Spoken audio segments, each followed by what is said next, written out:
ମୁଁ ଆପଣ ସମସ୍ତଙ୍କୁ ରାକ୍ଷୀ ବନ୍ଧନର ବା ରକ୍ଷାବନ୍ଧନର ବହୁତ ହାର୍ଦ୍ଦିକ ଅଭିନନ୍ଦନ ଜଣାଉଛି। ଭାଇ ଭଉଣୀ ସମ୍ପର୍କର ସର୍ବଶ୍ରେଷ୍ଠ ପର୍ବ ହେଉଛି ଏ ରକ୍ଷାବନ୍ଧନ ପର୍ବ। ଏ ପର୍ବ ଅଦ୍ଭୁତପୂର୍ବ ଅତୁଟ ବନ୍ଧନ ଓ ଅତୁଟ ପ୍ରେମର ଏକ ଜ୍ୱଳନ୍ତ ନିଦର୍ଶନ। ଏହି ପର୍ବଟି ଯେଉଁଠାରେ ଭଉଣୀ ଭାଇ ହାତରେ ରାକ୍ଷୀର ରେଶମୀ ସୂତା ବାନ୍ଧେ ଓ ଭାଇର ଯଶ ବୈଭବ ଓ ଲମ୍ବା ଜୀବନର କାମନା କରିବା ସହିତ କେଉଁଠାରେ ନା କେଉଁଠାରେ ଭାଇଠାରୁ ଆଶା ରଖିଥାଏ ଯେ ଭାଇ ମୋର ମାନ ସମ୍ମାନ ମୋର ପ୍ରତିଷ୍ଠାର ସदैବ ରକ୍ଷାକାରୀ ସାଜିବ।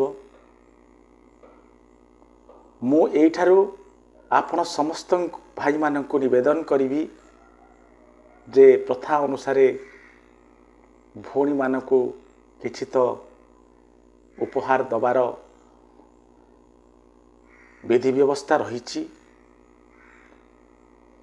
ଭଉଣୀକୁ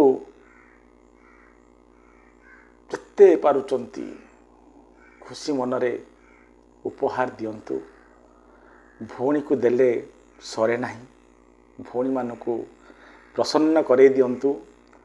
ତା ସହିତ ଗୋଟେ ବଚନ ଦିଅନ୍ତୁ ଭଉଣୀମାନଙ୍କୁ। ଭଉଣୀମାନେ ନିଜ ଭାଇମାନଙ୍କୁ କୁହନ୍ତୁ ଯେ ଭାଇ ତୁ ମୋତେ ଦୁନିଆରେ ଏସବୁ ଉପହାର ଦେଉଛୁ, ଠିକ୍ ଅଛି, ହେଲେ ଆଉ ଏକ ବଚନ ମୋତେ ଦେ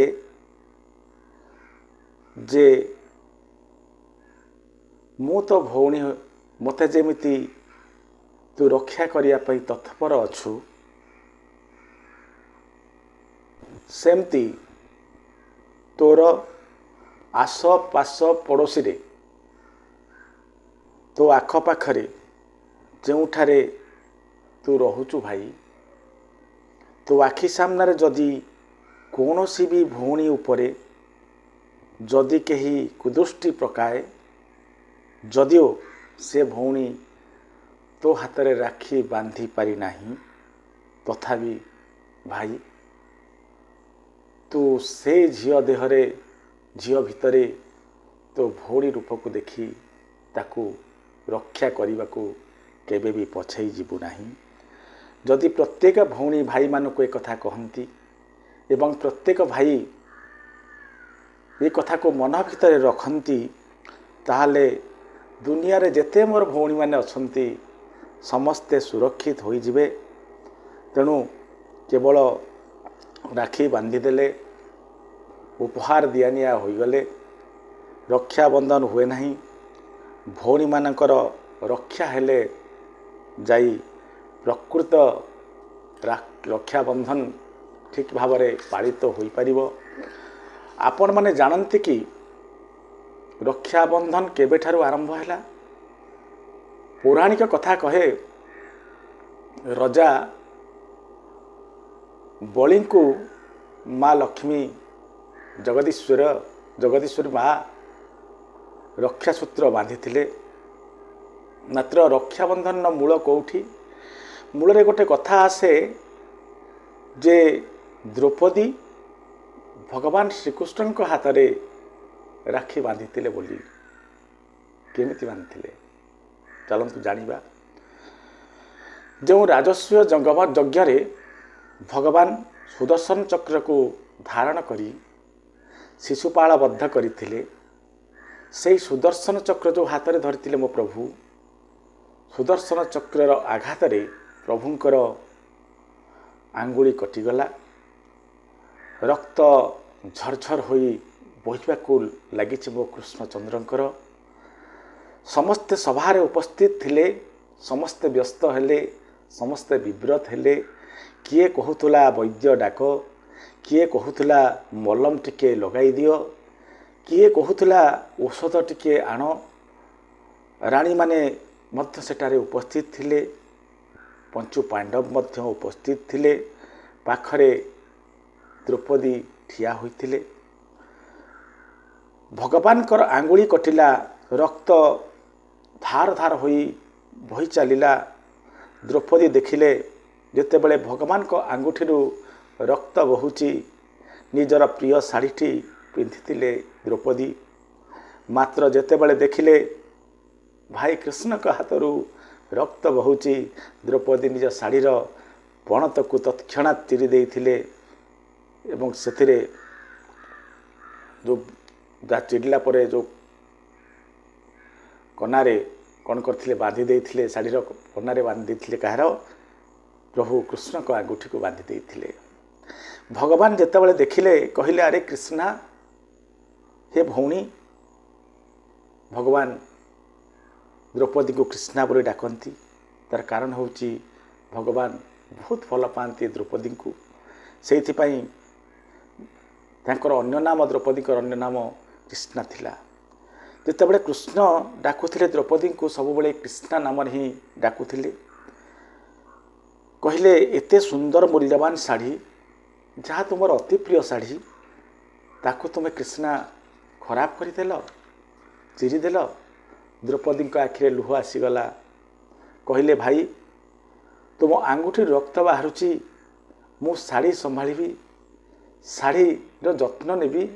शाढ़ी मोर कौन हम, तुम आंगुठी आग ना शाढ़ी आग? शाढ़ी तो बहुत आसो भाई, जीवन में अनेक शाढ़ी आसो।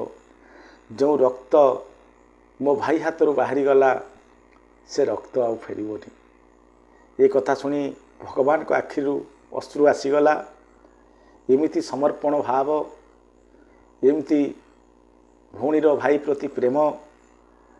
भौणी प्रभु कहले भौणी ये कन्हाई तुमको कथा देउची, तुमरी भाई तुमको आज कथा देउची। समय आसिले ये भाई को टिके खाली स्मरण करदेव। तुमर ये धागार मूल्य निश्चित सुझा को ये भाई आसी पहुँचीज। तुम ऋण आज मो उपरे चढ़ीगला भौणी। तुम ऋण को मु आज संभाली रखुची। यापर प्रभु आंगुठी किछि दिन पर भल होईगला। भल होला परे मध्य कटि जाइथिबा हातरे दाग टिकक सेमती रहिला। प्रभु जेतेबेले एकुटिया हो जाती, पाखरे केही नथांती, आंगुठी उपरे नजर पड़ जाए। जेबे भी भगवान कर नजर ये दाग उपरे पड़े, ये चिन्ह उपरे पड़े, प्रभु मोर कहती, प्रभुकर मने पड़ जाती द्रौपदी। प्रभु मोर कहती द्रौपदीर ऋणी मु, कृष्णार ऋणी मु, कृष्णार ऋणी मु। दिने प्रभु देइथिबा कथा जे भौणी असुविधा समय डाकिबू तो भाई निश्चित भाव में तो रक्षा कवच होई तो पाखरे पहुँची जीव कहिथिले ना। आज समय आसी जाइछि प्रभुंकर भौणीर डाक शुणिबाकू। पूर्ण सभारे जेतेबेले युधिष्ठिर जुआ खेलिले, जुआ खेल सबू हारीगले, शेष द्रौपदी को भी हारीगले। दुर्योधन दुशासन को निर्देश देला द्रौपदी को आनी उपस्थित कराइबा को राजसभा मध्य। राजराणी द्रौपदी को दासी संबोधित करी केश धरी टाणी टाणी आनी राजसभा मध्य उपस्थित कराइदेला दुशासन। अनेक विरोध करने को प्रयास करी द्रौपदी सफल होई नाहंती। शेष मथा नत कर ठिया होइचंती कुरु राजसभा मध्य। ना मुहरे ओढ़ना अच्छी, ना टिके निजे शाढ़ी सजाड़ा को सुजोग दौची चंडाल दुशासन। मथा नत करी याज्ञसेनी ठिया होइचंती। एते बड़ सभारे उपस्थित समस्त कुरुवंशर श्रेष्ठ माने बसिचंती। अंध धृतराष्ट्र नीरव, पितामह भीष्म, କୂଳଗୁରୁ କୃପାଚାର୍ଯ୍ୟ, ଗୁରୁ ଦ୍ରୋଣାଚାର୍ଯ୍ୟ ସମସ୍ତେ ନୀରବ ଦ୍ରଷ୍ଟା। ଦ୍ରୌପଦୀ ନିଜ ପତିମାନଙ୍କ ଆଡ଼କୁ ଅନାଇଲେ।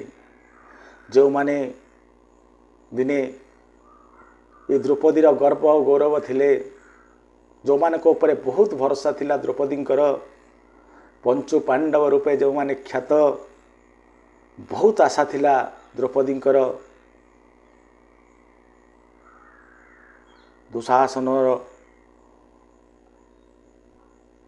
ଦୁଃଶାସନକୁ ଆଜ୍ଞା ଆଗରୁ ଥରେ ଦେଇ ସାରିଛି, ଦୁର୍ଯ୍ୟୋଧନ ଦେ ବସ୍ତ୍ର ହରଣ କର।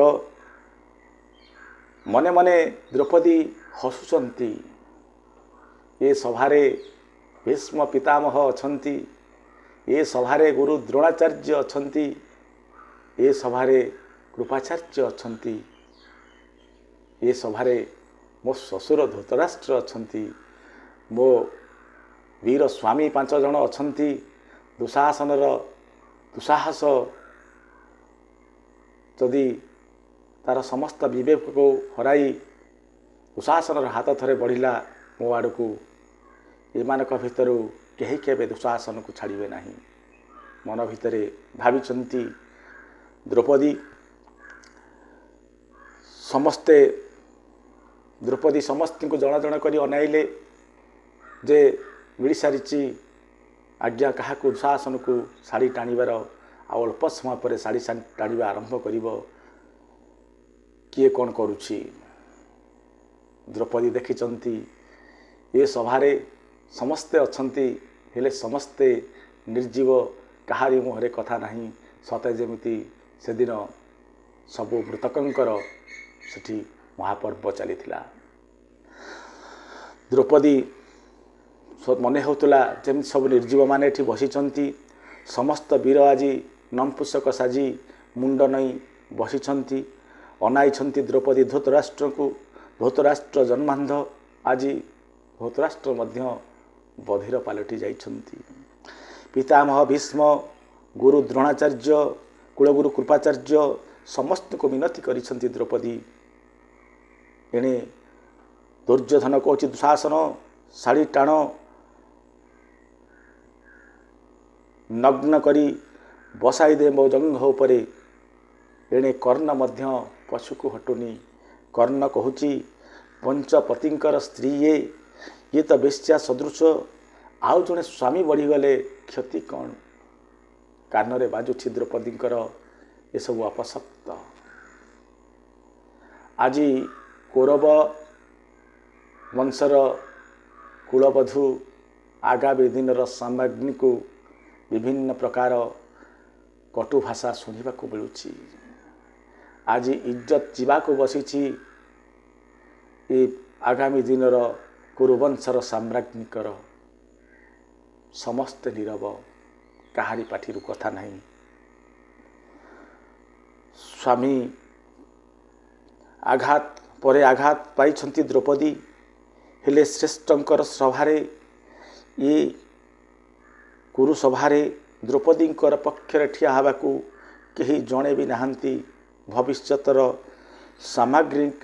ସାମ୍ରାଜ୍ଞୀଙ୍କର ଇଜ୍ଜତ ଆଜିର ଏ ସଭାରେ ଭଲୁଣ୍ଠିତ କରିବାର ହୀନ ପ୍ରୟାସ ଚାଲିଛି, ହେଲେ ସମସ୍ତେ ନୀରବ ଦ୍ରଷ୍ଟା ସାଜି ଏ ପ୍ରକାର ହୀନ ପ୍ରୟାସକୁ ଉପଭୋଗ କରୁଛନ୍ତି। ଦ୍ରୌପଦୀ କାନ୍ଦିବାକୁ ଲାଗିଲେ। ଦୁର୍ଯ୍ୟୋଧନ କହିଲେ, ଦ୍ରୌପଦୀ କାନ୍ଦୁଛୁ କାହିଁକି? ତୋ ଭାଷାରେ ମୋ ବାପା ଅନ୍ଧ, ମୁଁ ଅନ୍ଧ, ତୋତେ ଯଦି ଉଲଗ୍ନ କରାଯାଇ ମୋ ଜଙ୍ଘରେ ବସାଇ ଦିଆଯାଏ ତେବେ ତୁ ଡର ନା ଦ୍ରୌପଦୀ? ତୋ କଥା ଅନୁସାରେ ମୁଁ ଅନ୍ଧ ନା? ମୁଁ ତ ଅନ୍ଧ, ତୋତେ କ'ଣ ମୁଁ ଦେଖିପାରିବି ଯେ ତୁ ଡରୁଛୁ? ଦ୍ରୌପଦୀ ଜାଣିଗଲେ କେଉଁ କଥାକୁ ନେଇ କେଉଁଠି ପହଞ୍ଚଉଛି ଦୁର୍ଯ୍ୟୋଧନ। ଦ୍ରୌପଦୀ କହିଲେ, ବାଘୁଡ଼ି ପରି ଗର୍ଜି ଉଠି ଦ୍ରୌପଦୀ କହିଲେ, ହଁ ଦୁର୍ଯ୍ୟୋଧନ, ସେଦିନ ମୁଁ ତୋତେ କଥା କହିଥିଲି ଯେ ଏକଥା କହିଥିଲି ଯେଉଁ କଥାକୁ କେବଳ 2 ଜଣ ଶୁଣିଥିଲ, ତୁ ଶୁଣିଥିଲୁ, ତୋ ମାମୁଁ ଶୁଣିଥିଲେ। ଆଜି ଏତେ ବଡ଼ ସଭାରେ ସମସ୍ତଙ୍କ ଆଗରେ ମୁଁ କହୁଛି, ହଁ ହଁ ଦୁର୍ଯ୍ୟୋଧନ, तू अंध, तो बापा अंध, तो माँ अंध, पितामह भीष्म हेउचंती अंध, गुरु द्रोणाचार्य अंध, कृपाचार्य अंध, समस्ते अंध। एमाने समस्ते तुम नमक खाई अंध हो जाइछंती। एतिकी नुह, तुम सांगरे बसी बसी तुम सह जुआ खेली खेली मो 5 पति मध्य आज अंध हो जाइछंती। मने रख दुर्योधन, ये अंधमानक सभारे मो उपस्थित न थाई दूर रे थाई मध्य मो भाई सबु जिनस देखुछंती। दिन आसीब तुम समस्त को गणी गणी मो भाई निश्चित भाव रे दंड देवे। ये भरोसा और विश्वास मो भाई को ऊपर अच्छी। चारिआडे बुलिले युधिष्ठिर कहले, हे युधिष्ठिर धिक्कार तुमर धर्मर ध्वजा को, हे अर्जुन धिक्कार तुमर गांडीव को, हे भीम धिक्कार तुमर गदा को, द्रोणाचार्य तुमर धर्म शिक्षा को धिक्कार। जो सभारे जड़े नारीर इज्जत जाउची हेले रक्षक कहीं जड़े नहांती, कहीं कहू नहांती जे ए जिनस भूल हेउची बोली समस्त नीरव द्रष्टा साजिचंती। मने रखंतु दिन आसीब आपणकर ए नीरवता ही आपण मानक मृत्युर कारण हब। ए हेउची द्रौपदीर अभिशाप आपण मानकु। द्रौपदी अधीर हो जाइचंती, देखुचंती आगको बढ़ुची कुशासन। शाढ़ी टाणीबाकू लगिला। द्रौपदी दुई हाथ रे शाढ़ी को टाणी धरिबार चेष्टा करिसंती। एणे चित्कार करुचंती, केही तो आस, अरे केही तो आस, मो इज्जत जीवाकू बसिलाणी, तथापि तुमे माने बसिछ, केमिति देखुछ ए दृश्य को? तुम मानकर कौन बुद्धि नहीं? तुम मानकर कौन विवेक नहीं? तुम मानकर कौन के माँ भौणी नाहांती? इत्यादि इत्यादि चित्कार करुचंती। मो इज्जत बंचाओ, मो इज्जत बंचाओ कही चलीचंती। द्रौपदीर शाढ़ी टणा चलीची। द्वारिकारे भगवान बसिछंती। श्रीकृष्ण को आखिरु धार धार लुह बहुची। रुक्मणी प्रश्न करिचंती, प्रभु कौन हैला? प्रभु कहिले, मोर अनन्य भक्त संकट रे अछि। रुक्मणी कहिचंती, प्रभु एठी बसी कांदिले कौन हबो? जाइके ताकू रक्षा करू नाहांती। प्रभु कहिले, देवी जाई तो पारिबी, हेले केमती जीवी? से तो मते ए पर्यंत डाकू नहीं, अन्य मानक साहाय्य मागुची, अन्य मानक पाखकू जाउची, अन्य मानक पाखरे मुंड नहुची, हेले मते डाकुची। ए पर्यंत समस्त को ना नहीं चली, मो ना टिके स्मरण भी करूनी। ए पर्यंत से ता बाहुबल प्रयोग करुची, दुई हाथ रे ता काम करि चलीची। जे पर्यंत दुई हाथ लगाउथबो, इच्छा थिले भी मु जाई परिबि नाही, कारण से चाहूची, से भावुची ता हाथ रे एते जोर अछि जे सी निजुको बंचाई परिबो। शाढ़ी बंचाइबार प्रयास चलीची। केमिति जीवी मु? यही समय रे हठात कौन है, गोटे हाथ खसीगला द्रौपदींकर। गोटे हाथ रे शाढ़ी भिड़बार प्रयास द्रौपदी करुचंती। अन्य हाथ ऊपर करी डाकुचंती, प्रभु मते रक्षा करंतु। हेले प्रभु आसिले नहीं। कहिले, कारण आउ गोटे हाथ तो एपर्यंत प्रयासरत अच्छी। प्रभु भारी छलिया अपेक्षा कले। भौणी मोर जेतबले दुई हाथ जाक टेकीदेव, सेतबले मु तत्क्षणात जाई पहुँचीजी एवं भौणीर इज्जत बंचाइबी। हठात एक झटका लगिला। ये टणाटणी भितर द्रौपदींकर दुई हाथ खसीगला। द्रौपदी दुई हाथ शाढ़ी खसी जाई खसीगला। द्रौपदी देखिले आउ नुह, जाऊ तो जाऊ, ये इज्जत जाऊ, ये इज्जत मोर नुह, ये इज्जत होची मो कन्हाईर। भौणी कही ना, जितेबले भी स्मरण कर आसी पहुँचबी। आज मु ताले मो इज्जत बचाइबा कहीं चेष्टा करुची, छाड़ी दउची, सबू तार हितर छाड़ी दउची। तार इच्छा हेले ये भौणीर इज्जत को रखू, इच्छा नहले भौणीर इज्जत जीवाकू दऊ। ये इज्जत मोर नुह, ये इज्जत होची तार। जेतोर हाथ छाड़ी जाइची, आउ हाथ शाढ़ी को धरने को न जाई भौणी सुभद्रा हाथ टेकी देइचंती ऊपर को। हे कृष्ण मते रक्षा कर, हे कृष्ण मते रक्षा कर, मो इज्जत रक्षा कर।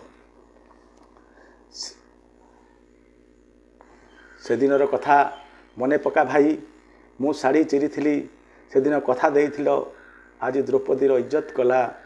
ଦ୍ରୌପଦୀର କ'ଣ ତୁମର ଇଜ୍ଜତ ଗଲା। ଏ ଇଜ୍ଜତ ତୁମର, ତୁମେ ରଖିଲେ ରଖ, ନହେଲେ ଯାଉ ତ ଯାଉ। ଯଦି ମୋ ଇଜ୍ଜତ ଯିବାକୁ ମୋ ସ୍ୱାମୀମାନଙ୍କର ଡର ନାହିଁ, ଯଦି ଏଠି ବସି ଉପସ୍ଥିତ ମୋର ସମସ୍ତ ଗଣ୍ୟମାନ୍ୟ ବ୍ୟକ୍ତିମାନଙ୍କର ଏ ଦ୍ରୌପଦୀର ଇଜ୍ଜତ ନୁହଁ, ତାହେଲେ ଇଜ୍ଜତ ଧରି ରଖି ଲାଭ କ'ଣ? ଯାଉ ଏ ଇଜ୍ଜତ। ଯଦି ଭାଇକୁ ତୁମ ଭଳି ଭାଇ ଥାଉ ଥାଉ ଆଜି ଦ୍ରୌପଦୀର ଇଜ୍ଜତ ଯିବାକୁ ବସିଛି, ତାହେଲେ ଭାଇ ଏ ଇଜ୍ଜତ ଯାଉ। କାରଣ ଏ ଇଜ୍ଜତ ଦ୍ରୌପଦୀର ନୁହଁ, ଏ ଇଜ୍ଜତ କୃଷ୍ଣାର ନୁହଁ, ଏ ଇଜ୍ଜତ ହେଉଛି ତମର। ଟେକି ଦେଇଛି ହାତ ଦ୍ରୌପଦୀ। ଯେମିତି ଦ୍ରୌପଦୀ ହାତ ଟେକି ଦେଇଛନ୍ତି, ଦୁଃଶାସନ ଶାଢ଼ୀ ଭିଡ଼ି ଚାଲିଛି। ଶାଢ଼ୀ ଭିଡ଼ି ଭିଡ଼ି ନୟନ୍ତ ଗିରିଧାରୀ ଶାଢ଼ୀ ଏତେ ବଢ଼ାଇ ଦେଇଛନ୍ତି ପ୍ରଭୁ। ପ୍ରଭୁ ଶାଢ଼ୀର ଲମ୍ବା ଏତେ ବଢ଼ାଇ ଦେଇଛନ୍ତି ଯେ ଟାଣି ଚାଲିଛି ଦୁଃଶାସନ। ଶାଢ଼ୀ ପଡ଼ିଛି, ଗୁଡ଼ାଏ ଶାଢ଼ୀ ହେଇଗଲାଣି। ଶାଢ଼ୀର ଚାରିଆଡ଼େ ଶାଢ଼ୀ, କେବଳ ଶାଢ଼ୀମୟ ହୋଇଯାଇଛି ସେ ସଭାର ମୁଖ୍ୟସ୍ଥଳୀ। କେତେ ବା ଟାଣିବ ଦୁଃଶାସନ? ଟାଣି ଚାଲିଛି। ଦୁର୍ଯ୍ୟୋଧନ ଚିତ୍କାର କରୁଛି, ଟାଣି ଚାଲ ଭାଇ, ଟାଣି ଚାଲ ଭାଇ। ଦୁଃଶାସନ ଟାଣି ଚାଲିଛନ୍ତି, ଟାଣି ଚାଲିଛନ୍ତି, ଟାଣି ଚାଲିଛନ୍ତି। ଏମିତି ଅନେକ ସମୟ ଚାଲିଛି। ଦେଖିଲା ବାଲା ଦେଖୁଛନ୍ତି। ଦୁଃଶାସନ ଶେଷରେ ଶାଢ଼ୀ ଟାଣି ଟାଣି ମୂର୍ଚ୍ଛିତ ହୋଇ ପଡ଼ିଯାଇଛି ଏବଂ ଆଉ ଶାଢ଼ୀ ଟାଣିବାକୁ ସାହସ ଶକ୍ତି ତା ଭିତରେ ନାହିଁ। ହାରି ଯାଇଛି ଦୁଃଶାସନ। ମଥାନତ କରି ଠିଆ ହେଇଛି। ଏହାପରେ ବିଦୁର ଠିଆ ହେଇ ପଡ଼ିଛନ୍ତି ସେ ରାଜସଭାରେ। ଘୋଷଣା କରିଛନ୍ତି, ସାବଧାନ ସାବଧାନ ହସ୍ତିନାପୁରର ଲୋକମାନେ, ଏ ସିଂହାସନରେ ବସିଥିବା ଦୁର୍ଭାଗ୍ୟଶାଳୀ ରାଜା ଧୃତରାଷ୍ଟ୍ର ତଥା ମୋର ଭାଇ ଆଜି କୁଳଭଦ୍ର ଇଜ୍ଜତ ବଚାଇବାକୁ ଅସମର୍ଥ ହେଲେ। ଦେଖ ତ ଧୃତରାଷ୍ଟ୍ର, ବିବେକର ଦ୍ୱାର ଖୋଲିକି ଦେଖ। ଏସବୁ ଶାଢ଼ୀର ସମ୍ଭାର ନୁହଁ, ଏସବୁ ହେଉଛି ମୋ ଗୋବିନ୍ଦଙ୍କ ପୀତାମ୍ବରୀ। ଗୋବିନ୍ଦଙ୍କ ପୀତାମ୍ବରୀ ଆଜି ଗୋବିନ୍ଦଙ୍କ ପୀତାମ୍ବରୀର ନା ଆଦି ଅଛି ନା ଅନ୍ତ ଅଛି। ଏ ଦୁଃଶାସନ ସେ ଆଦି ଅନ୍ତ ପାଇବ କ'ଣ? ଏମିତି ରକ୍ଷା କଲେ ମୋ ଭଗବାନ, ଏମିତି ରକ୍ଷା କଲେ ମୋ ଭଗବାନ। କେତେ ଦୟାବାନ, କେତେ ଦୟାବାନ ପୁରୁଷ ମୋ ପ୍ରଭୁ। ଆଜି ଭଉଣୀର ଇଜ୍ଜତକୁ ଏ ଭରି ସଭାରେ ପୀତାମ୍ବରୀ ଲୁଗା ପ୍ରଦାନ କରି ଶାଢ଼ୀର ସମ୍ଭାର ପଠାଇ ରକ୍ଷା କରିଦେଲେ ପ୍ରଭୁ। ଦର୍ଶକ ବନ୍ଧୁ, ଏହିପରି ଭାବରେ ଦ୍ରୌପଦୀଙ୍କର ଇଜ୍ଜତ ବଞ୍ଚିଥିଲା। କୃଷ୍ଣଙ୍କ ହାତରେ ଯେଉଁ ରାକ୍ଷୀ ବାନ୍ଧିଥିଲେ ମା ଦ୍ରୌପଦୀ, ମା କୃଷ୍ଣା ତାର ମାନ ରଖିଲେ ପ୍ରଭୁ। ସେହି ଦିନଠାରୁ ରକ୍ଷାବନ୍ଧନ ପ୍ରଥା ଆମ ଭାରତବର୍ଷରେ ଚାଲି ଆସିଛି। ତେଣୁ ପ୍ରତ୍ୟେକ ଭାଇ ଭଉଣୀ ହାତରୁ ରାକ୍ଷୀ ପିନ୍ଧନ୍ତୁ। ଏ ସଂସାର ନିଜ ଭଉଣୀର ସୁରକ୍ଷା ସହିତ ଏ ସଂସାରରେ ଥିବା ଭଉଣୀମାନଙ୍କ କଥା ଟିକେ ଭାବନ୍ତୁ ଏବଂ ପ୍ରଭୁଙ୍କର ଶରଣକୁ ଯାଆନ୍ତୁ। ଯେପର୍ଯ୍ୟନ୍ତ ପ୍ରଭୁଙ୍କ ଶରଣକୁ ଆପଣ ନ ଯିବେ, ଦ୍ରୌପଦୀଙ୍କ ପରି ପୁରା ସମର୍ପିତ ଭାବ ନ ଆସିବ। ଦ୍ରୌପଦୀ ଯେପର୍ଯ୍ୟନ୍ତ ଶାଢ଼ୀକୁ ଧରି ରଖିବାର ପ୍ରୟାସ କରୁଥିଲେ, ସେ ପର୍ଯ୍ୟନ୍ତ ପ୍ରଭୁ ଆସୁନଥିଲେ।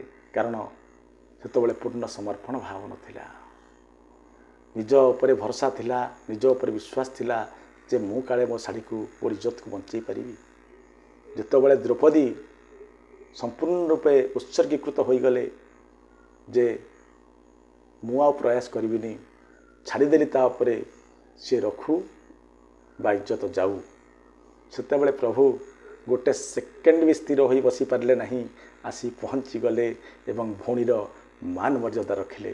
ତେଣୁ ଏ ସମର୍ପଣ ଭାବ ଟିକେ ଦରକାର ଭଗବାନଙ୍କ ପାଖରେ। ଆଶା କରୁଛି ଦର୍ଶକ ବନ୍ଧୁ, ଆଜିର କଥା ନିଶ୍ଚିତ ଭାବରେ ଆପଣମାନଙ୍କୁ ଆମୋଦିତ କରିଥିବ। ଆଗାମୀ ଭିଡ଼ିଓରେ ପୁଣି ଥରେ ଦେଖା ହେବ। ସେ ପର୍ଯ୍ୟନ୍ତ ରହୁଛି ନମସ୍କାର।